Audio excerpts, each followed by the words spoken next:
I see our participants have started to sign in. For those of you who have just signed in, we are going to allow a moment for the rest of the attendees to get on. And while we do that, ask those of you online to please use the chat function. Just pop us a message with your name and where you are signing in from today. Once again, Annie from Sweden, thank you for signing in with us, Annie. We have Leon Roets from UNISA in Pretoria. We have Tracy online. Good afternoon to you, Tracy. For those of you who have just signed in, we are using the chat function just to state your name and where you are signing in from this afternoon. Tracy is from Pretoria. We have Jonita Cup from the Eastern Cape, but signing in from Centurion today. And we have Asa Nording, also from Sweden. Welcome. Thanks, everybody. We are just going to allow a moment. Is that Yaldine Kutsier from Stellenbosch? Welcome. I hope I've said your name correctly. Chapet, welcome from Gauteng. Okay, it looks like we are ready to begin. So a warm welcome to everyone and thank you for signing in this afternoon. We will begin first by welcoming you to the 9th session of 11 webinars for the GBV collaboration with Golden Key SA and UNISA, Father Nation, SAFAIDS, and Vitality Wellness. I will be introducing our MC for today, Leon from UNISA. Leon is the program convener of postgraduate program of social and behavioral studies, HIV and AIDS, within the Department of Sociology. He's also the program manager of Terusano Collaborative Projects, focusing on the advocacy of diversity, equity, belonging and inclusion in communities, curriculum and workplaces. Currently, he is the convener of the university's Employee Health and Wellness Group, and has been involved in this field in various sectors over years, including the development of workplace policies and program frameworks. His MA focused on pathways to manhood, while he is currently working on his PhD, which will present some guidelines on how to implement male-friendly employee health and wellness workplace programs. He has also served as chairperson of SAFAIDS South Africa between 2015 until 2020 and provided strategic advice and support to different organizations in both the public and private sector on HIV, health and wellness. Welcome, Leon, over to you.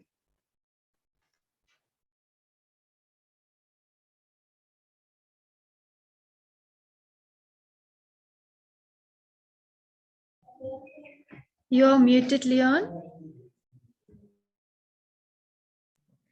This is when you talk to yourself and there's not a voice coming back and you know something is wrong.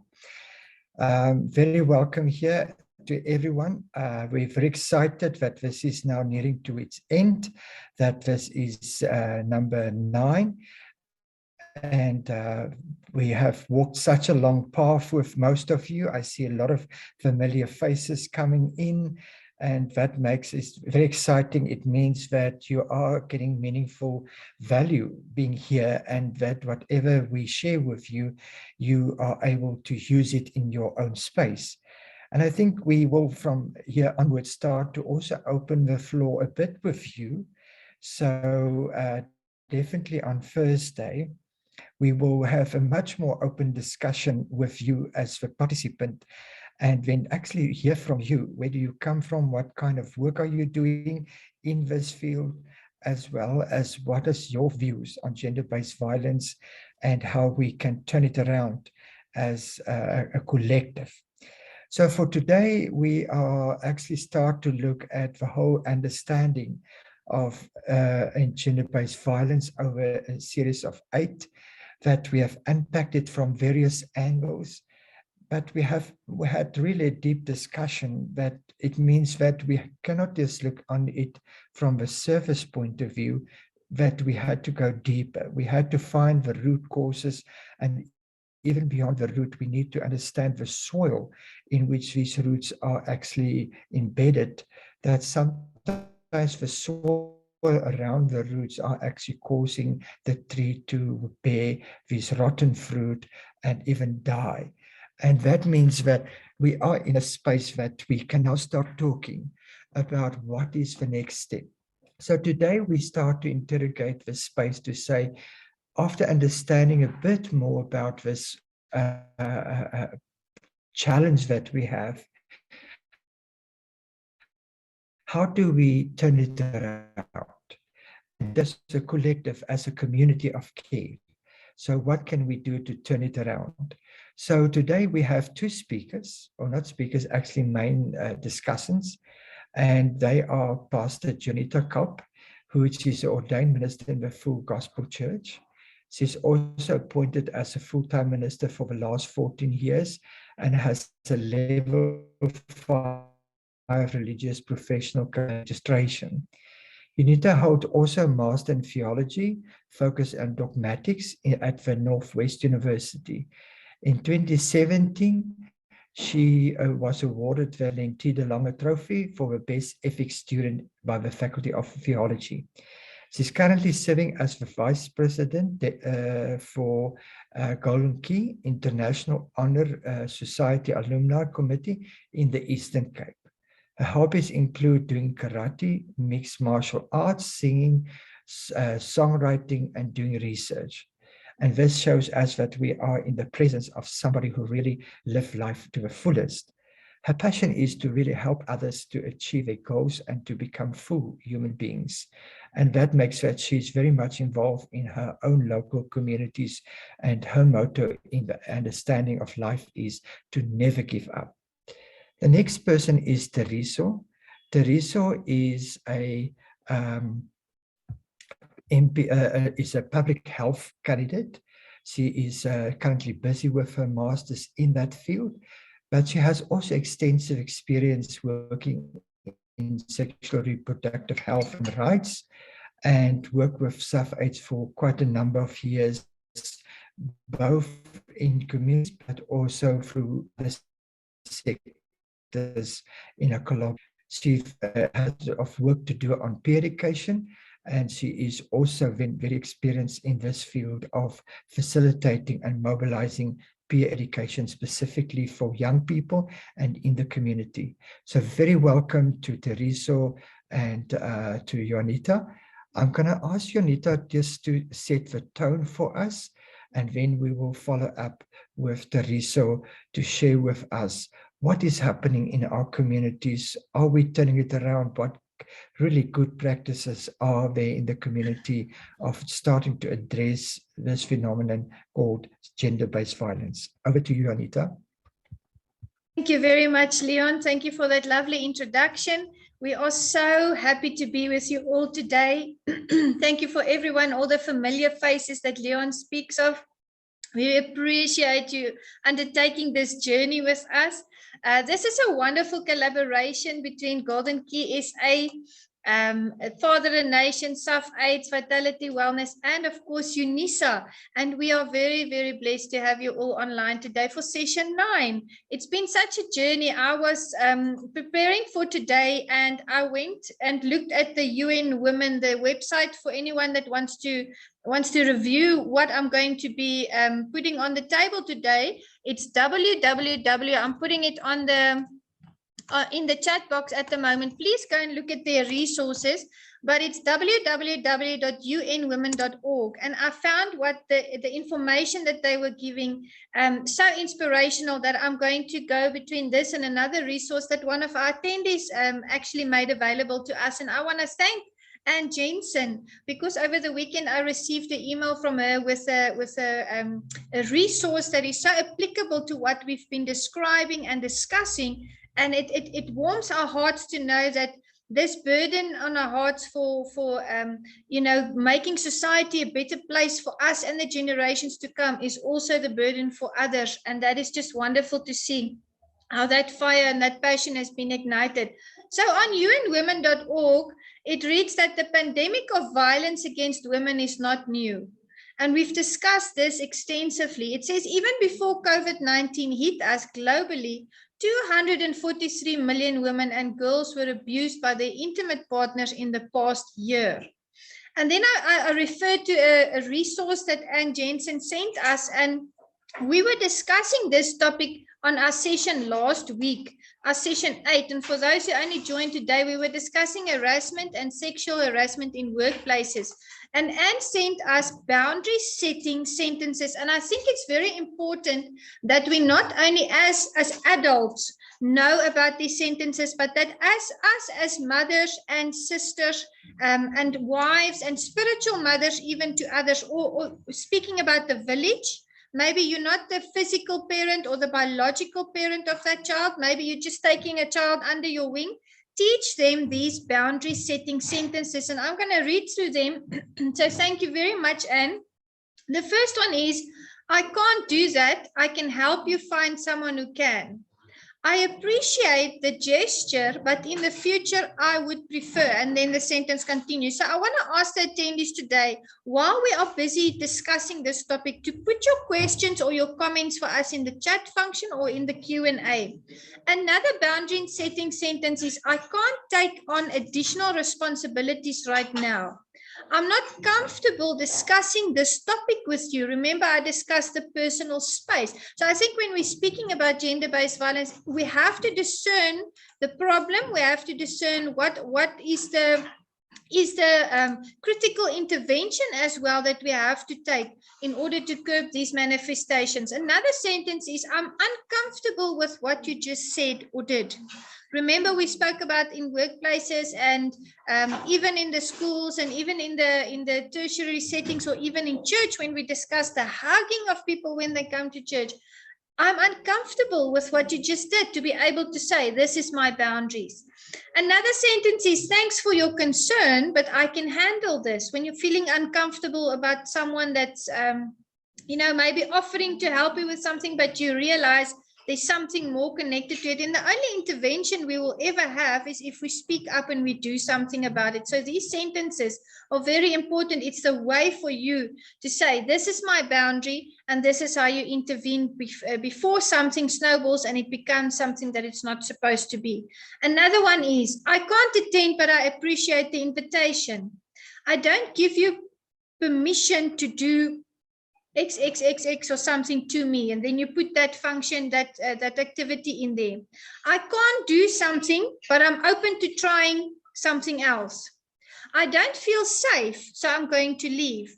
And I think sometimes people are shy when they don't feel comfortable in a situation, and then they kind of too shy.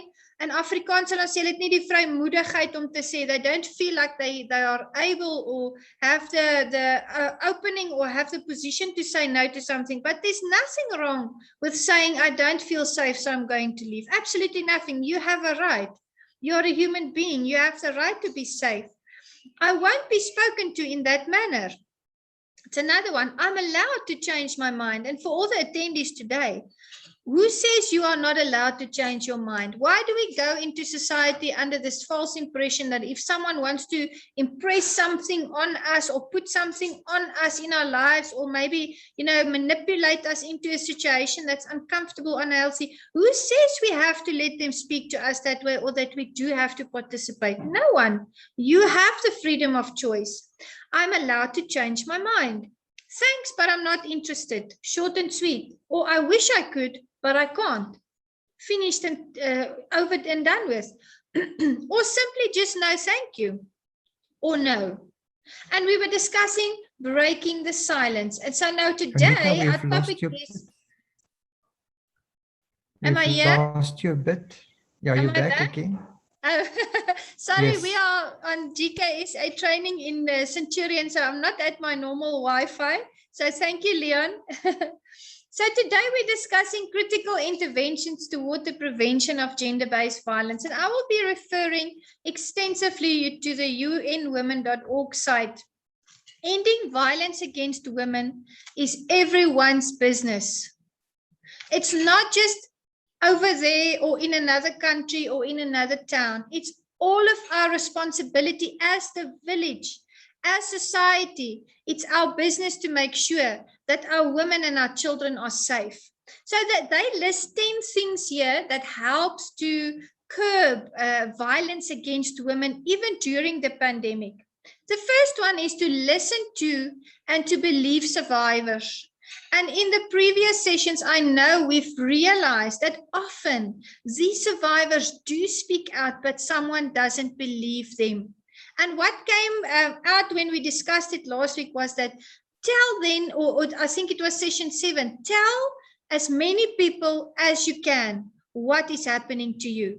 If one person doesn't believe you, move on to the next person that you trust and tell that person. Because it says here, when a woman shares her story of violence, she takes the first step to breaking the cycle of abuse. Do say, when they come to you and say, this is what's happening to me, don't not believe them, but say, we hear you, we believe you, and we stand with you. We've realized through all of the presentations that came through, all of the comments, everything that was in there, what happened was people are fearful to say something because they are fearful that they will not be believed. Now, I see here from Leon that my Wi-Fi was a little bit unstable, so I will be putting the sentences from Anne in the chat function, and I'll also add it to our recording. Thank you, Leon. I know the internet was a bit unstable. So point number 1 was listen to and believe survivors. Say to them, we hear you, we believe you, and we stand with you. There's nothing worse than for a victim to feel that they have to face this huge situation in their lives, this trial, this tribulation on their own. Number 2, teach the next generation and learn from them.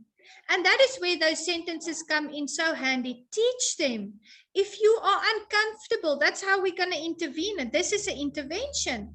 These points are interventions. Teach them and say, if you feel uncomfortable, just say no. Or just say, well, I can change my mind. I don't have to do what you want me to do because it's not something that I'm comfortable with doing. So what they write here is the examples we set for the younger generation shape the way they think about gender, respect, and human rights. And I think it's about time that we bring those values in, that we shape our younger generation. Of course, we have to do crisis management. We have to have, get a sense of control over what's happening at the moment. But let's also, with our intervention, think towards the future. And how do we do that? By looking at the younger generation and shaping them. Teaching them that the gender equality is important. Teaching them more about different genders. And that's why last week I gave those resources for the gender finding workbook. And it's a workbook. If you want to see that, you can view the recording on our YouTube channel, Golden Key Southern Africa. But I mentioned a workbook that they can work through and that they can, discern and find themselves who they are. Point out the stereotypes that children constantly encounter, whether in the media, we know the media is a huge problem at the moment, on the street or at the school, and let them know that it's okay to be different. And therefore, in the previous session, I used the illustration of the little foal that was different from the other foals. And that her mother said, well, it's fine. I think you are beautiful this way. So self-acceptance is also important when teaching the next generation. Then number 3, we can call for responses and services fit for purpose. Services for survivors are essential services. So what is this services? What do we mean when we say services? It means shelter. It means hotlines. It means counseling, and all support for survivors of gender-based violence need to be available for those in need. And I'm going to share information with you with numbers that people in different countries. That's why I want you to refer to the website as well. The list is available here.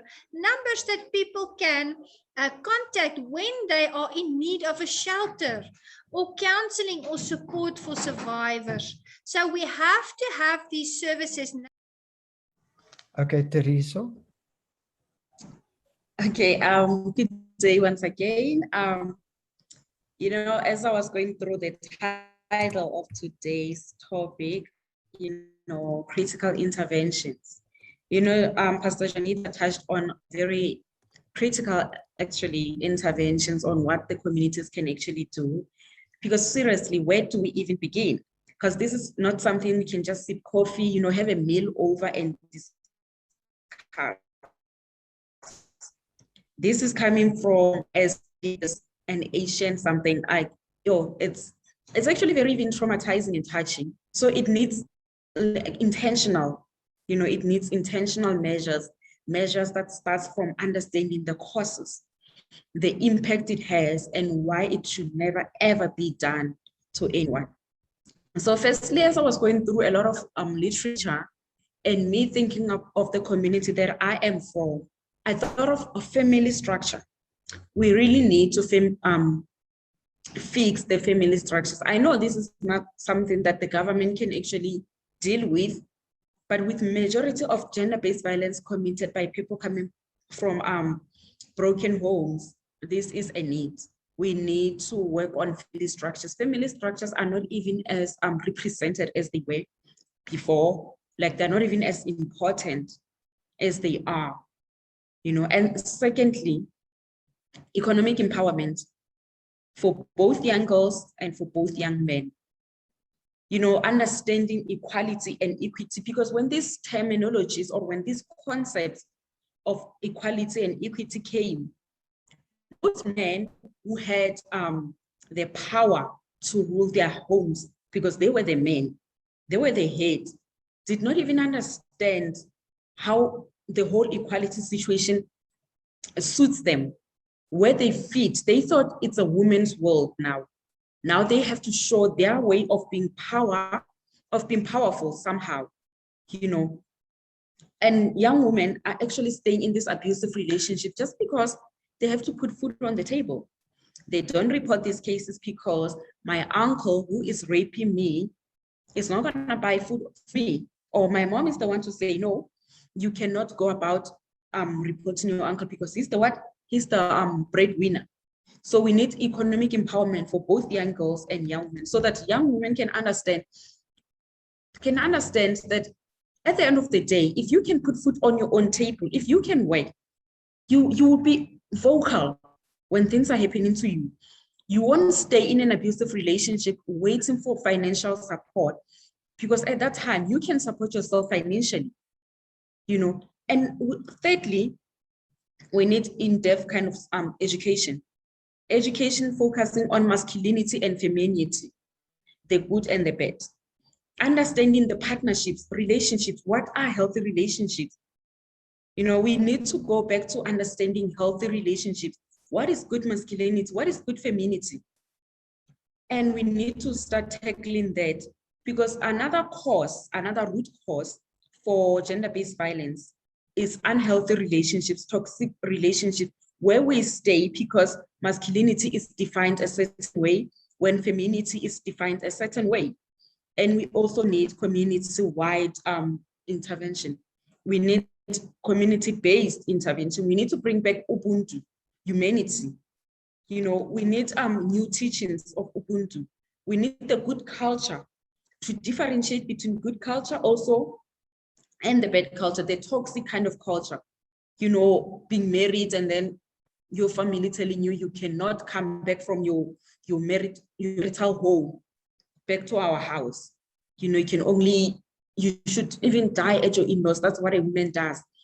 Once you are married, you can never return to us, So we need to also address those toxic kind of cultures. We need to, when we also go back to family structures, our parents or us being the new parents, we need to educate our children on how to actually address these certain issues, to say, even if it doesn't go well at your in-laws or with your husband, you're still welcome to come back home. You can come back home, and I, as your parent, will not judge, because I would be understanding as a parent. I would be educated, I would be learned on certain issues, right? And we need strong and new messages. The 16 days of activism is not enough. We cannot just make noise only for 16 days. Out of the whole 365 days or 365 days, 66 days of the year. This needs to be a 365 days campaign, an activism campaign. Every day should be a human rights or a GBV activism day. You know, and we also, the sixth one that I actually, you know, this is something that I'm working on in the field of sexual and reproductive health, human rights sensitization. We need to go deeper in understanding the responsibilities that come with our rights, understanding and respecting rights of other people.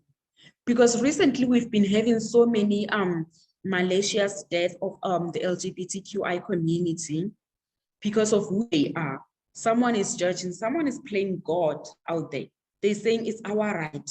What about their rights? What about humanity? What about their own rights? They are human also at the end of the day. So these are just some of the suggestions for general populations, but we also need tailored responses. We need tailored responses, you know, to each determinant of gender-based violence. For example, psychological abuse determinants are so much different from physical abuse determinants. Physical abuse is so much from what causes psychological abuse.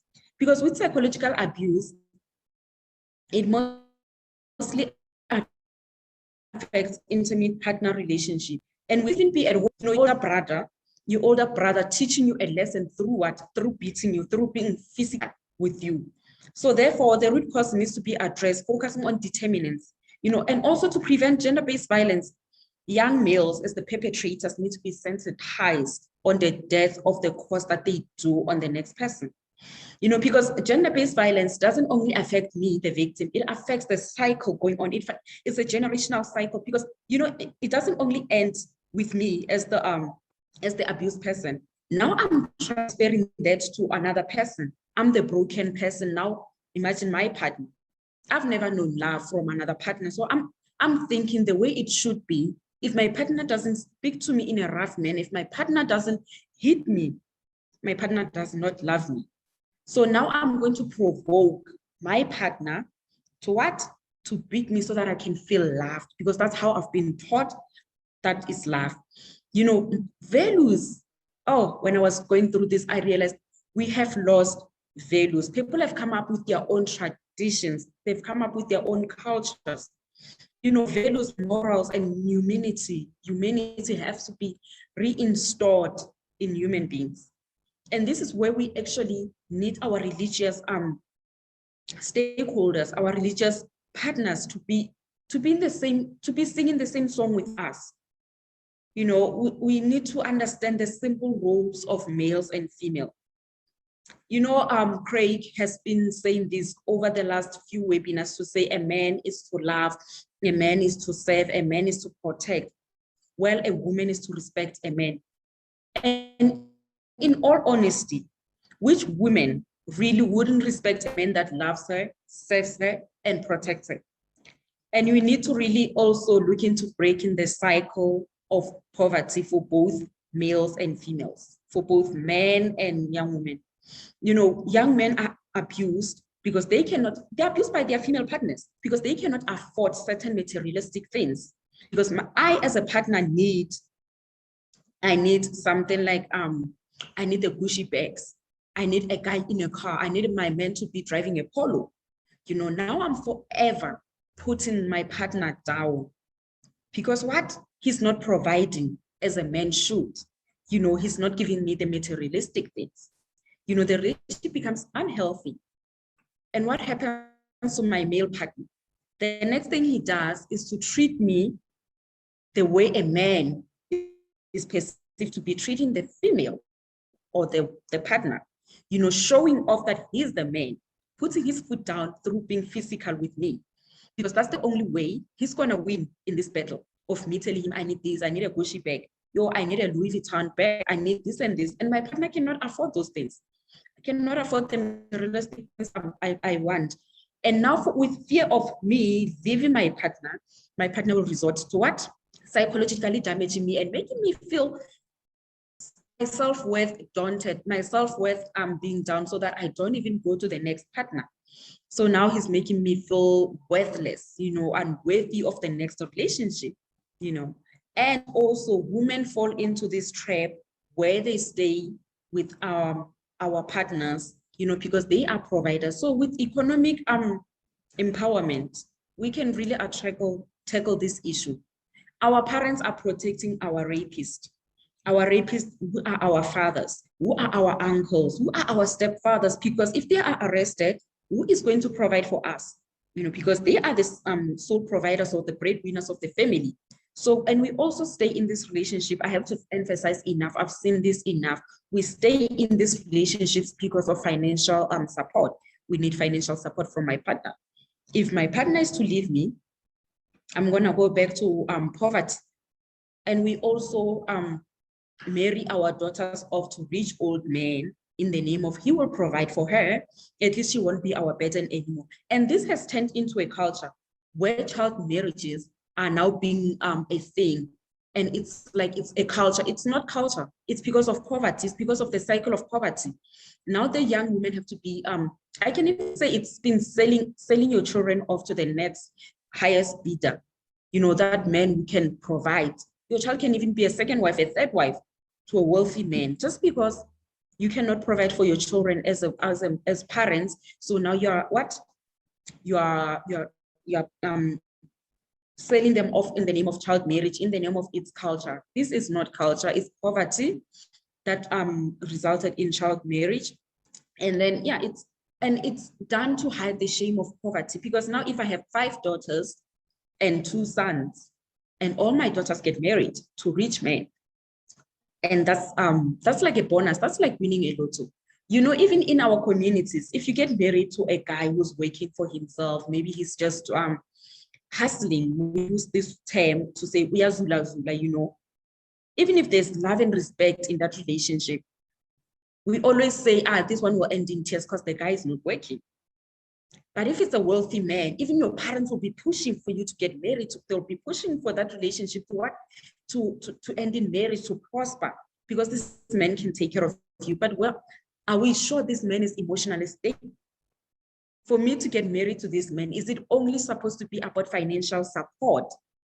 You know, because we're marrying this man, or these men are marrying us because of financial support, but we aren't emotionally stable for each other. And that's another root cause of gender-based violence.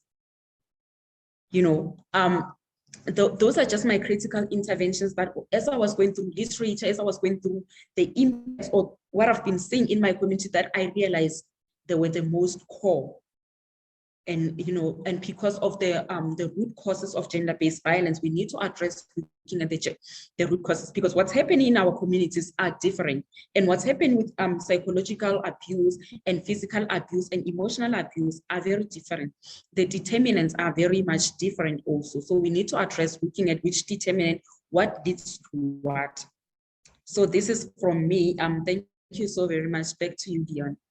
Thank you, Teresa. So I think you really dug deep into the conversation of today, and reflecting on what you were saying, I could even reflect on my own communities, even in the urban areas, that you can see, you know, these kind of threats are coming through, that one of the biggest pull and push factor is just showing us that we have lost the ability of our values of humanity, and that in many ways part of the problem lies within that we don't value ourselves, and we actually don't value each other. And we see even in some of these kind of affluent communities, high level, even if we can talk about class, upper class spaces, where people have become so consumer driven and materialistic that even gender-based violence have become a phenomenon in that space, that for material gain there is that kind of sacrifice happening, or there is that kind of acceptance of abusive relationships for security, and as we sometimes say, like a roof over your head and taking care of my children. Or it is a space where I can get economical means so that I can take care of myself and other people. And that's where we see what we call the sugar mummy, where that kind of relationship happens with young men, where the older woman has ability to provide economical means to younger men. And then the younger men are able to even date women of the same age. Because sadly, in many spaces, a lot of our young men are unemployed and cannot afford the expectations that we are seeing amongst our young women from different communities even. And that makes it that there is that unhealthy competition that exists between older men and younger men. And that is also a kind of gender-based violence that we need to interrogate, how the whole thing of economic means have become such a big thing in this space. So before we go into the further discussion, I'm going to ask Jonita just to recap a few points that she tried to make, and just to guide us into the conversation of the UN Women thing that she started to interrogate before the disruption. Over to you, Anita. Thank you, Leon. I hope I'm clear. My internet is not so stable today. Apologies. Yes, I was really enjoying what Teresa was saying, and I actually wrote in the comments here that Anne made a comment. She said young girls who fall pregnant are married off without a choice for the family to save face. And that happens way too often. The parents should be standing on the side of the girl or young woman and not be so worried about what the neighbors say. And I commented there, it's true, you know, with what Teresa and Anne was saying, women and girls are not objects, they're human beings. And it's very unfair for us to put them in a situation where they are, like Teresa said, economically dependent on someone else, because now all of a sudden they have to undergo all of these things that develop into gender-based violence. So in the UN Women document, I'll just recap a little bit. Point number 4 in curbing gender-based violence is to understand consent. And I think not only just to understand consent, but to bring an understanding of what consent is.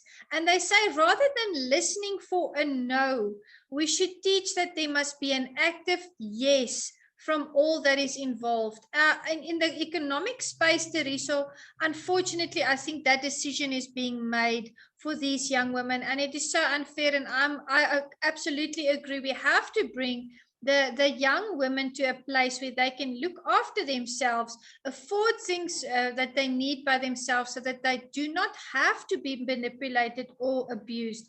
Number 5 is to learn the signs of abuse and how you can help. There's many forms of abuse, and all of them can have serious physical and emotional effects. And if you're concerned about a friend, please, we ask you, we implore you today to please speak out. And if there's time today, we will still go into the signs of abuse. Number 6 is to start a conversation. Violence against women and girls is a human rights violation that's been perpetuated for decades. It's pervasive, but it's not inevitable unless we stay silent. And from the get-go, from the very first webinar, we have discussed that we want to break the silence. So we need to bring it into the limelight, as I would think, for the media even to start a conversation. And I think I want to encourage all the people that are undergoing gender-based violence. Maybe you are not on this session undergoing gender-based violence. Maybe you have knowing of someone that is. So in that space, I want to ask you to please educate these people in the fact that they do have the right to say no, and that they do have the right to go to more than one party. Should someone not be listening to what they are saying, to make it known, even put it on social media, but break that silence, bring awareness and start a conversation. Number 7 is for all of us, and Anne had a lovely comment here in the comment section. Teresa said we shouldn't only do activism for 16 days, we should do it 365 days a year. And Anne says in Sweden, they have hashtag we are active daily. So as a society and as the village, we should stand against the rape culture. because the rape culture is the social environment that allows sexual violence to be normalized and justified. And I mean, rape is not something that is supposed to be normalized and justified. It's also being fueled by persistent gender inequalities. And that is what Teresa has been speaking about and focusing on, is that these critical interventions can only be put into place the moment we know that how to address these gender inequalities. And what was one of the points that she made? She said they are economically dependent on these people. So we should really look into that space of the workplace and say, how can we empower these young women? I know Lizette talked about the blanket degrees, where the young students go to the university, they want to register for the year, they don't have the funds to do so. Outside of the university, there are vehicles with men ready and willing to give the finances if these girls do them favors. We have to look at the village, and we have to see that the village is not healthy. How is it that the elders of the village, and let's say the people, we are the activists against gender-based violence, let's portray ourselves as the elders of, for instance, the village. How is the village allowing this? How can we allow for blanket degrees to happen? How can we allow for these women to be economically dependent on these men? So that is one of the areas as well. Then we've got number 8. We have to start funding women's organizations, and I think that is a part of empowering women. So attendees, everyone that you know, start to donate to local organizations that empower specifically women. Because when we do that, we amplify their voices. We support survivors, and we promote acceptance of all gender identities and sexualities. Number 9, and this is for the village, hold each other accountable. And if you're an attendee today and it's the first session that you're on, we have described that our societal values align, and we are describing society as being a village on the saying that it takes a whole village to raise a child, because there are so many children that don't have parents, that don't have spiritual parents, that need someone to take them under their wing. So let us hold each other accountable. We've mentioned through Craig, through Prof. Nokutula, where does the change start? The change starts with us in the village. Who are we identifying? We're looking at the GBV victims.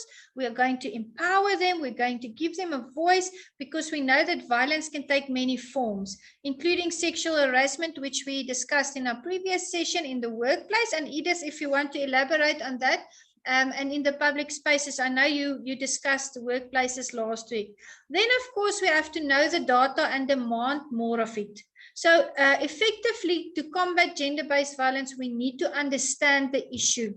And I think there's a lot of aspects of gender-based violence as we progressed up to our session 9 today that have come to the fore, that have brought light to us on this situation, that it's not only just the gender-based violence, it's different forms of gender-based violence. It's violence as the foundational aspect.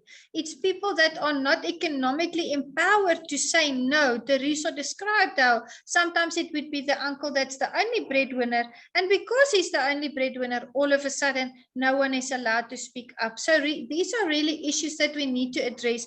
I know one of our discussants needs to leave at 2 o'clock, Edith Maziofa-Tapfuma from Vitality Wellness. So Leon, I'm going to hand over to you for the moment so that we can engage with the panel, so that Edith has a chance to engage with us. Thank you very much, Leon. Thank you, Anita. And yes, we are just now start to go into the discussion. So we've got 2 panelists, and panelists are there to contribute to the conversation and to just also talk from different sectors. So we got Ngoni Chibukire, who's holding a master's in economics, and he has over 20 years experience in HIV and AIDS, gender-based violence, and sexual reproductive health and right program development across several communities, but also research. He's also, over the last 20 years, have contributed significantly in spaces of developing NGOs, the civil society, looking at budgeting, reporting, multi-variation, and also partnership management. Ngoni is also quite averse in the design and conceptualization of these kind of intervention, multi-sectorial responses to social issues like HIV and gender-based violence. He's also been quite intensively involved in the SAFH workplace, where he really worked on the issue of developing tools for needs assessment and also material development for training, and also involving and mobilizing the donor space to support the organization. Then he's also been very active in the space of technical working groups in different spaces where he provides support on wages and salary, also how to run advisory groups, and to also do tripartite kind of negotiating forums. He's quite involved in a lot of ministerial committees in different spaces across Southern Africa. And as a country director for South Africa, he has also been involved in many spaces around gender-based violence, but also sexual-based violence that is been done at SADC, Southern African Developing Country level. And our next discussant is Edith. And Edith is a senior development social scientist and strategist that works a lot around organizations in Southern Africa and also mostly in Zimbabwe. She's also currently the lead management consultant of Fertility Wellness Zimbabwe, and has also co-authored a book called The Tales of Womanhood, focusing on women resilience and empowerment. Edith is also an expert to provide sustainability in the private sector, including decent work and diversity management. She has actively been involved in the empowerment of women in small business development, but also in creating workplaces that focus on women empowerment. She has been actively involved in gender issues in the community-based organizations, media, as well as in youth organizations. She has been very actively in looking at the needs of children with autism, and has also developed a quite strong network for parents to support them. Edith loves cooking with her family and going out with her family, and she believes strongly in the philosophy that grace abounds us, so that we are surrounded by grace. She has 3 children and a husband, and she lives in Harare, Zimbabwe. So on that note, Edith, before you leave us, over the last few weeks, you have quite extensively shared with us what workplaces can do to start combating sexual harassment, gender-based violence. Could you, in the few minutes that we still have with you, just sum to us a kind of 3 critical interventions that could happen at workplace, at policy level, at management level, and then across employee level? Please, Edith. Thank you, Leon, and good afternoon to everyone. I've really enjoyed taking part and participating in the dialogues and conversations that we've had. We've said so much about the workplace, about GBV, how it manifests and presents within the workplace context, and the response. And maybe in a nutshell, what I just want to talk about in terms of the business, the work environment, that whatever intervention we put in place at the workplace, we must think of the survivor, the victim. We must have a survivor-focused approach in all our interventions. And what do we mean by this? We need to consider the safety of the individual. I know you may know of many cases where, maybe a report has been made at the workplace, and the perpetrator can actually follow the victim outside the work environment and threaten them or actually cause them some physical harm. So the business has to ensure, the employer has to think about the safety of the victim, and also the confidentiality must be guaranteed, because in a lot of cases when we discussed some of the reasons why people don't report GBV within the workplace, it was centered around the issues of is confidentiality guaranteed because of the issues around the stigma and discrimination around these issues? People need to, the victim, the survivor needs to be certain that the employer is going to treat the case and conduct all follow-up or investigations that will be done, must be done confidentially. We also looked at the impact of the psychological as well as mental trauma on the individual. And if it was not handled in confidence, that could even have worse mental health outcome and unfair treatment on the individual. It also has to do with respect for the individual. We already talked about these are very difficult matters to discuss or to disclose. And there's a lot of stigma and judgment that would happen within also the workplace context and also outside the workplace. And the individual self-esteem may also be affected. So it's also important for the employer to focus on the respect and the non-discrimination aspect. We focused so much in our discussions on the impact of abuse on the individual, on the survivor, and what it could potentially do to them. But I think one thing that we also need to consider is impact of GBV on the business itself, that when it happens and when it's reported and when to know about it, it's the who's affected, but the whole staff morale at the workplace is affected. Productivity can decline also, not just for the individual, but also others around them, because what it does is that it creates a toxic environment that affects everybody within the workplace. And then the business itself faces a lot of reputational risk, especially if the survivor would go and make a police report and where it would be followed up with litigation. There is reputational risk and potential for financial loss for the business if they were required to make restitution. And we know lots of cases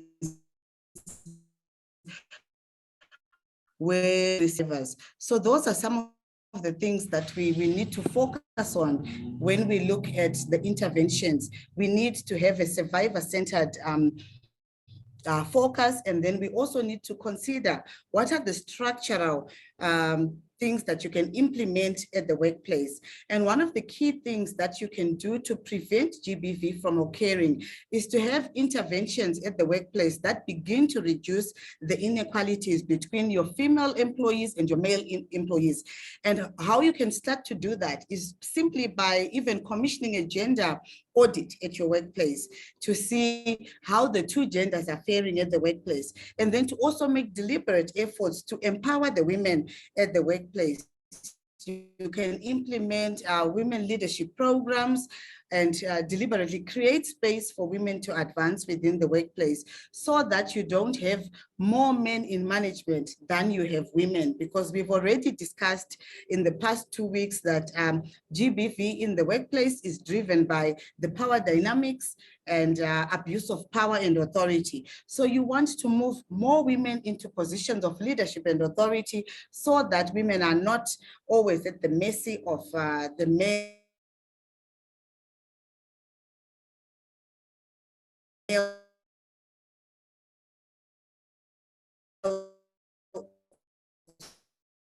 supervised workplaces. And we can do this by raising awareness in the workplace, by training our employees, by providing counseling and other forms of psychosocial support, supporting and training gender champions in the workplace, having gender dialogues and addressing masculinities within the workplace. And then we need to develop policies in the workplace that have a zero tolerance for gender-based violence within a workplace context. And then I also just want to end by saying more and more employers need to consider the ILO Convention C-190 and actually train our employees and implement the recommendations coming out of the C-190 as given by the ILO. Thank you. Back to you, Leon. Thank you, Edith. If you don't mind, just put in the chat the RLO code that you were referring to so that everybody can go and find it and look at it. But I think you just highlight the importance that workplaces have become a critical, a key driver for the prevention and also the management of this space of gender-based violence. That workplaces have such a big role to play because often it's also the link between home and community. With that, I want to go to Ngoni, and I want to ask Ngoni the question that Sarah is asking in the chat. How can poverty be a cause for teenage pregnancy? Across Southern Africa, we saw a dramatic increase, and mostly in South Africa. Could you maybe, from the work that SAFAIDS is doing in community, just come and share with us to impact this phenomenon of teenage pregnancy and play a role? Over to you, Ngoni.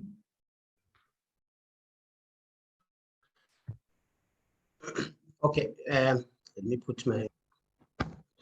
Okay, thank you very much, Leonie. Thank you, our speakers and discussants. The issue of poverty is really a serious root cause of the challenges that our young women are facing, especially the adolescent girls and young women. What happens then is that about these young girls, they go into relationship with these adults, or adult men, who then, because they have no negotiation power that in any sexual relationship where we have the age disparity. So what it means is that men take advantage of their socio-economic status and abuse these adolescent girls and young women. That's why, because of these differences in economic status, that's when we end up having these young girls falling into relationship with these adult men. But I also wanted to highlight some of the key issues, if you can allow me, Leonie. Let me start by saying no one of us is as strong as all of us together. I just want to re-emphasize the point that the pastor and also Teresa highlighted. You know, the issue of GBV prevention, protection, support, and intervention measures actually requires us to, or requires a multi-sectorial kind of approach. We have the family systems and structures. For example, what we encourage through our work is family board meetings. That is at family level. How do you engage on these problems that we are discussing today as a family? So we, through our culture dialogue model that we use, we encourage families to meet and discuss these challenges. We also have other institutions, for example, like schools. We should have, because we have school-based gender-based violence at schools, especially in South Africa. It's quite high. So we should also have targeted kind of intervention for schools. We also have churches. They should also play a critical role. The traditional authorities, what we are also doing as an organization is to engage traditional leaders and religious leaders on the structural and social drivers of GBV in our communities. So I concur with the previous speakers who talked about the issue of engaging these sectors in order to address the problem of gender-based violence. And again, one point that I want to also mention, Leon, you know, SADC as a region and also the member states, we have done quite a lot in terms of policy documents, legal frameworks. But for me, the major concern from a civil society perspective is the implementation, which is actually lacking. So what we should do as civil society is actually to push and do advocacy work towards implementation, more like a standardized kind of approach in implementing. So we should advocate for full implementation of those SADC policies. We have model laws, we have SADC protocol, all those kind of policies and frameworks that we have. So what we should do as civil society is to advocate for implementation. In terms of the actual kind of responses, we, from a civil society perspective, we have partners, like here in Zimbabwe. I can just mention Zimbabwe because I'm here today. We have partners like UNISA who are running shelters. We also have these hotlines. They can also assist in terms of responding to the problem of gender-based violence, and also issues like setting up crisis centers. It helps a lot in especially counseling, from a counseling perspective. But for these structures to be in place, what we should also be advocating for as civil society is for the governments to actually set aside resources to implement. Sometimes we just have these policies and frameworks which are just shelved because there are no resources allocated for implementation. So as civil society should then advocate for budgetary allocations to make sure that those policies are implemented. And finally, what we should also do, I think Tereso mentioned, the issue of implementing gender norms transformation programs also help a lot. As SAFEDs, we have been implementing the Changing the Rivers Flow and program, and also the Rock Leadership program, trying to engage men, traditional leaders, women and girls, men and boys, to address some of the harmful cultural practices, harmful religious practices in our communities, which is also leading to the question that was raised about teen pregnancy. So you find that certain religious sects, especially here in Zimbabwe, I think Edith mentioned it, I think a week or so ago, about these churches which are in Manicaland here in Zimbabwe. They marry young adolescent girls, which also increased the problem of teenage pregnancy that was also mentioned. And finally, what we should also do is to catch them young, these young people, so that you expose them to programs like a comprehensive sexuality education and gender equality programs, especially at schools. This will then help them to grow, promoting gender equitable relationships. If we do that, definitely in the long run, we have equality in all our sectors in our countries. Just two programs that we have been implementing a sub-phase, which actually yielded positive impact. We had the Young for Real program. It really helped. We also had the Changing the Rivers Flow for young people, which we're implementing at 24 schools here in Zimbabwe. It also worked. So those are my reflections. Leon, thank you so much. Thank you, Ngoni. I think you really hit the, as I say, on the nail. And the whole thing is, it starts with communities, and it starts with communities from all spaces, because a workplace is a community, a church is a community, family and a household is a community, but also a circle of friends and loved ones could be also a community. And that means it starts within us to create this ripple effect of change.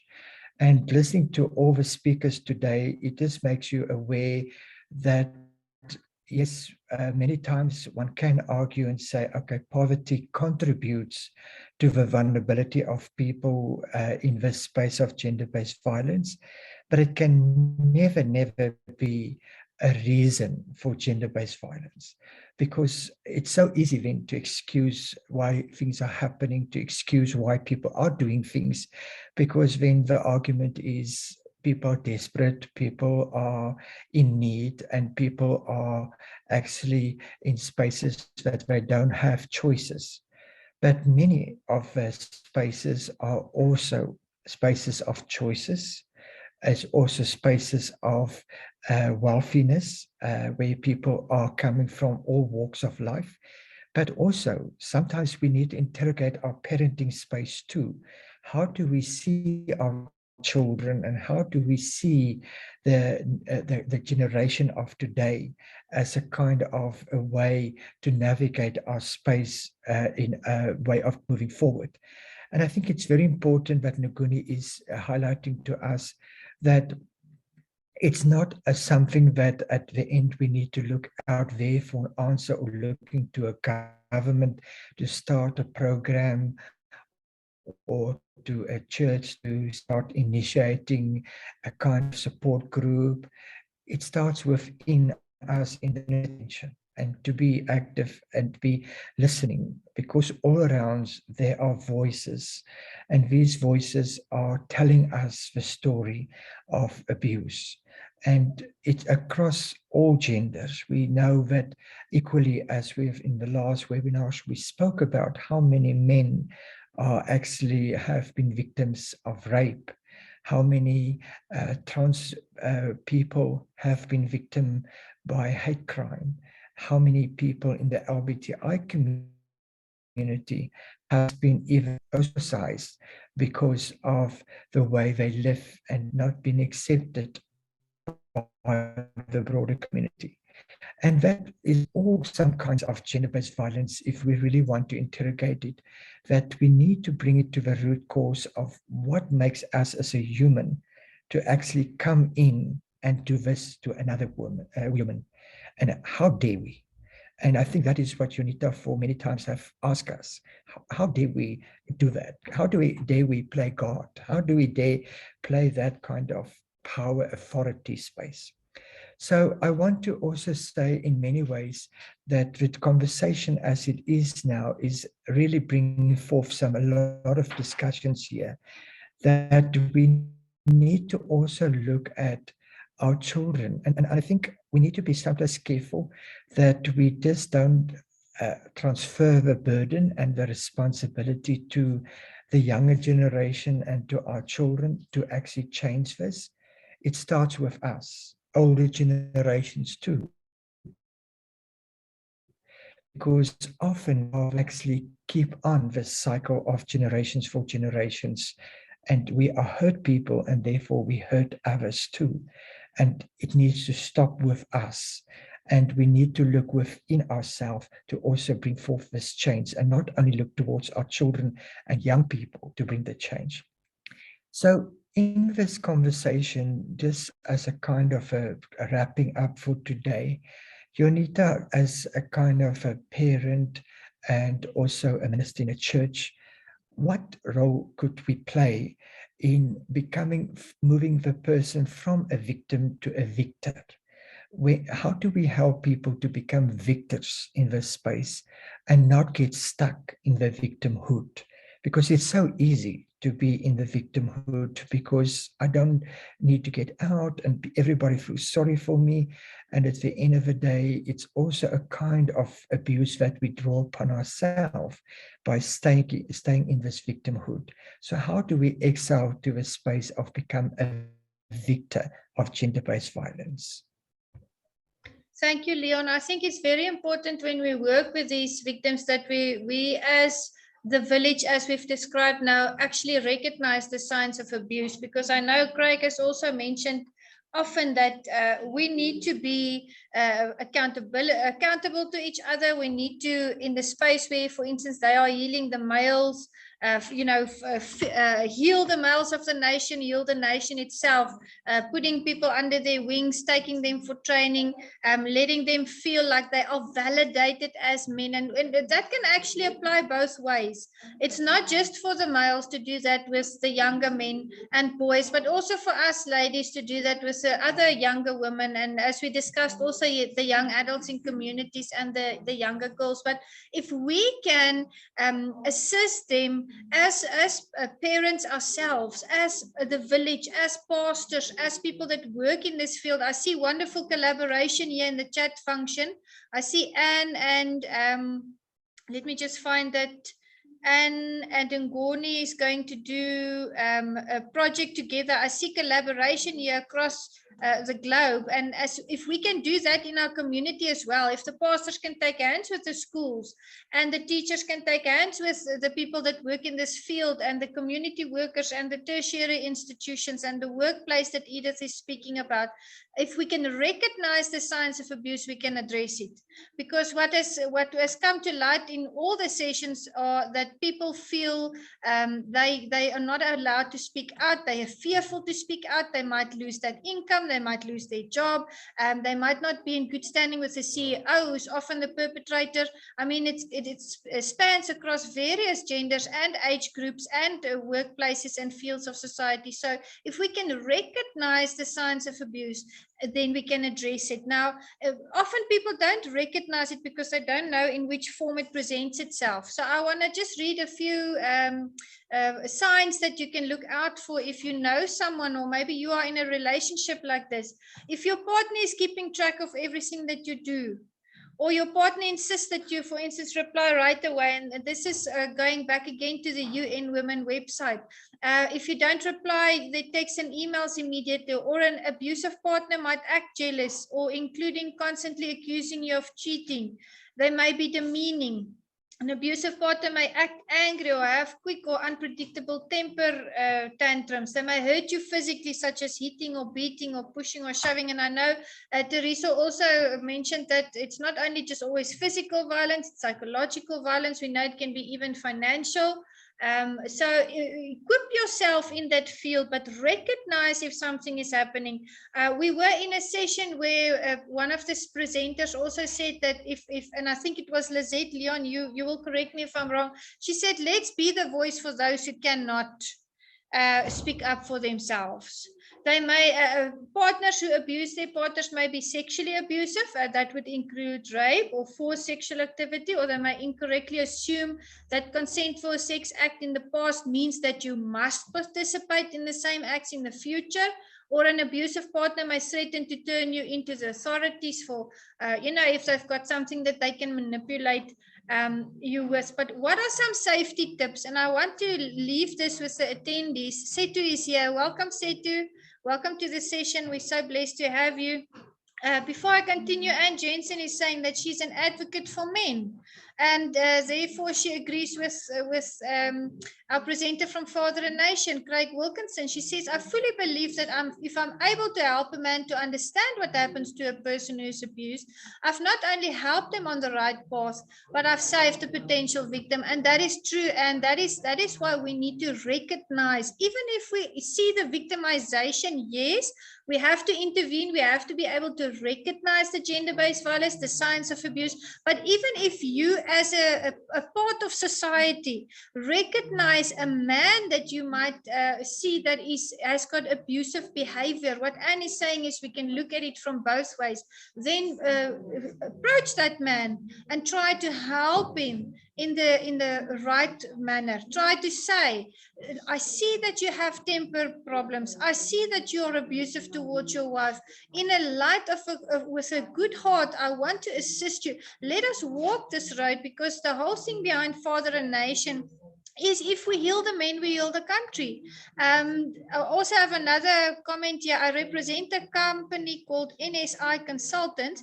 We create and provide training for workplaces, schools, and business to address GBV and other social ills. Please contact us. So here's a collaboration in the chat function. And this is exactly, Leon, what we've said from the beginning, what we want to facilitate. And I'm very happy to see that here also now in session 9, we have a wonderful, wonderful, wonderful collaboration across the globe. And this is how we're going to bear fruit. This is how we're going to change society. We recognize and now we collaborate. Because as all of the speakers today, and none of us, I mean, have prepared anything together. We all spoke different, we all prepared differently, but what we said came together, and now we've got collaboration. So we've realized what are the common signs of abuse. Now we can take hands, now we can address it. Seto Krutani says, I like what Jay just said. Both men and women need to take young ones under their wing. Yes, that's part of being a part of the village, because there's often so much focus on men and the need for them to mentor young men, and much neglect is given to women on women mentorship. This is no way we have to minimize, we cannot minimize the importance of any of the genders. Well-intentioned mentorship by women to women is much needed, and I agree completely. And this is what we are facilitating here. Now for the attendees, I want to, Leon, just quickly before you continue for us, what are some safety tips if I'm experiencing abuse? Consider sharing your concerns with a trusted friend. Develop an escape strategy. Keep a telephone or identify your patterns, or you can talk with someone who's been trained to help. And that is very important. On that website, there are helplines, UN Women Helplines. And there's lines for Sweden that you can contact. Attendees, there's lines for South Africa, for Senegal, for Serbia, for Laos. Please visit this website if you know of someone that is in need of assistance. And I relate to what Ngoni said. Ngoni said that we should all take hands. And Ngoni, the moment that you mentioned that, there were comments coming up here in the chat function, and people are formulating structures they're going to collaborate with. We are active every day, and NSI, and everybody is going to take hands. And this doesn't just have to stay within our borders. We can take this global, because we've raised awareness, we've given information, we've recognized the signs of abuse, and now we are at the place where we can start networking and doing something about it. So yes, Leon, from my side as pastors and as societal members, as part of the village, and people that are working in this field, the best thing that we can do for the next generation is to educate them.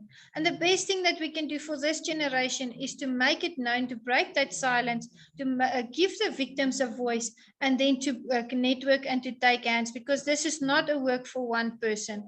This is going to take a big networking approach, that we can approach governmental structures, and that we can put things into place and actively promote the helplines in order to guide these victims towards getting the assistance that they need. Thank you, Leon. I give over to you.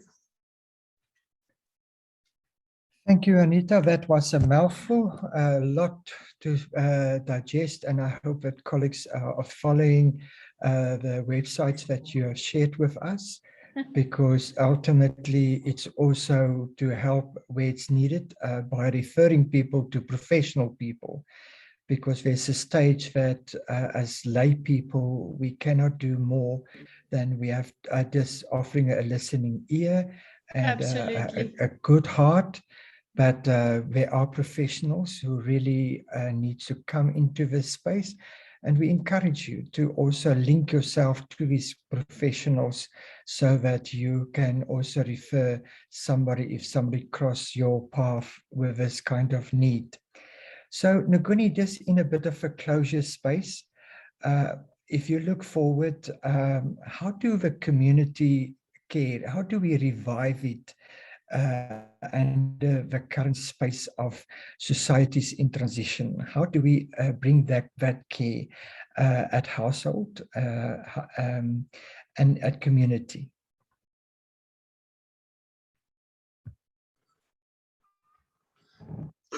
Thank you, Leon.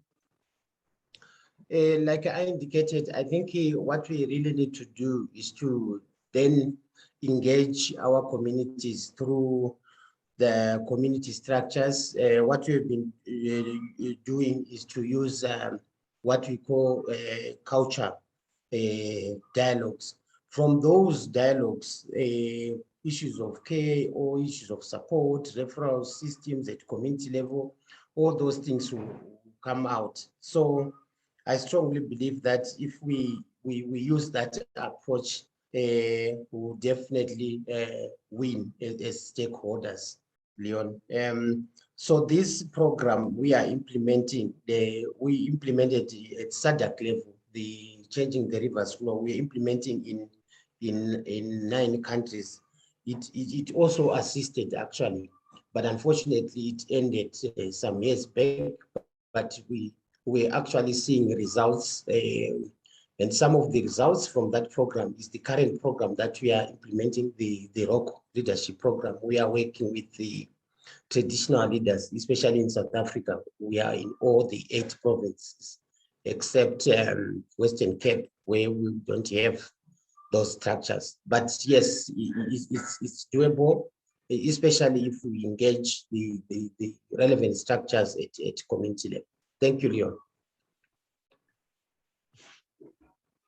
Thank you so much, Ngoni. Maybe if you don't mind, just share with us SAF8's website in the chat so that colleagues can go and look at what is SAF8 doing. Because, you know, those programs could be through a collaboration, be revived and even replicated. There's some really good lessons learned in there. And I think in many ways one can build onto it rather than to see it as a single intervention. So colleagues, this is why we are here, that we want to strengthen each other in our own spaces. And that's why today's discussion is about looking at interventions from an individual level, from a one-to-one level, small group, household, family. We went to circle out to the community. And then obviously the big thing is also to change legislation, because in many spaces legislation are still institutionalizing these abusive relationships and abusive spaces, that in many ways we still see severe gender and sexuality discrimination under our constitutions or under our legislations. And that makes it at the end that not everyone are equal to actually step up and live the life that they're supposed to live. And that means that we have to also take the role of an advocate and also an activist in this space. Become the advocate, in the sense, become the voice of the voiceless, speak out and become involved. So don't stand on the periphery, on the sideline and think, oh, well, this will pass. You need to get involved and be an activist. And that means sometimes going to a street, be visible, and actually really confront these kind of toxic behaviors and toxic spaces, because it is not something that is traditionally done. Pre-colonial, pre-whatever Africa, and even in many ways in communities that we still see in rural communities, this is not what is done. And we cannot excuse culture for it. We cannot excuse religion for it, because it is not a true representation of what culture is and what religion is. And therefore, we need to confront this, and we need to do it honestly, and we need to do it also constructively, because it doesn't help us just to look at the problem. We need to be part of a solution. So on that note, I'm handing over to Janita to help us to wrap up this session and to bring us to closure. And thank you so much to everyone who came in. And it's always exciting to see all the conversations. We are very, very appreciating of you being here and allowing you us in your space. And even if the webinar's finished, let's keep the contact, let's keep the conversation going and find a way to develop this as a network across the globe to actually build from strength to strength. So I'm handing over to Anita, and I say thank you and take care. Thank you, Leon. Thank you, everyone. Thank you for the panel and the presenters. We really appreciate your insights. Attendees, you are so special to us. Thank you for all the comments. I want to divert you to the comments. Please visit the websites that have been shared, all the networking that is happening. Please get in contact with each other. And yes, I agree, Leon, even after this webinar series, let's still keep on networking and strive to make a big impact in all the countries that are being represented here. I want to just ask for Thursday session, webinar 10 will be towards an integrated and multi-sectoral response to GBV, gender-based violence in Africa. So please register. It is our second last session and it will also commence at 1 p.m. Thank you so much for attending, and it was a very fruitful session indeed. I agree. And we'll see you on Thursday. Have a lovely week and stay safe. You may now leave this session by clicking the leave button at the bottom right hand of your screen. Have a lovely week. Goodbye.